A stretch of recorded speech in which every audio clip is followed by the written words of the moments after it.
Football মাঠে বিতর্ক নতুন কিছু নয়। ভিএআর এর যুগে এসেও এমন কিছু সিদ্ধান্ত দেখা যায় যা মুহূর্তেই সমর্থকদের মধ্যে তুমুল আলোচনার জন্ম দেয়। আজ ব্রাজিল বনাম স্কটল্যান্ডের ম্যাচে ঠিক তেমনই একটি ঘটনা ঘটেছে, যা নিয়ে এখন সরগরম ফুটবল বিশ্ব। ঘটনাটি ঘটে ম্যাচের গুরুত্বপূর্ণ সময়ে। বল নিয়ে দুর্দান্ত গতিতে এগিয়ে যাচ্ছিলেন ব্রাজিলের তারকা ভিনিসিয়াস জুনিয়র এবং গোলও করেন। পরবর্তীতে রিপ্লে দেখে রেফারি সিদ্ধান্ত বদলে গোল বাতিল করেন।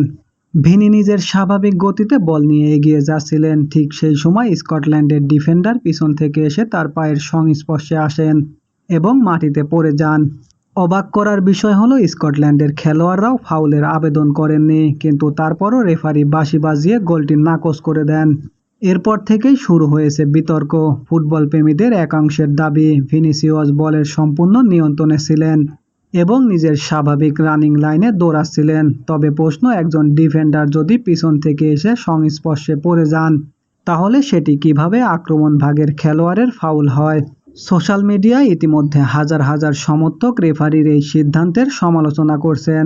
অনেকেই মনে করছেন এটি ম্যাচের অন্যতম ভুল সিদ্ধান্ত। এমনকি কেউ কেউ বলছেন বিষয়টি নিয়ে ফিফা পর্যালোচনা করলে সংশ্লিষ্ট রেফারি শাস্তির মুখে পড়তে পারেন।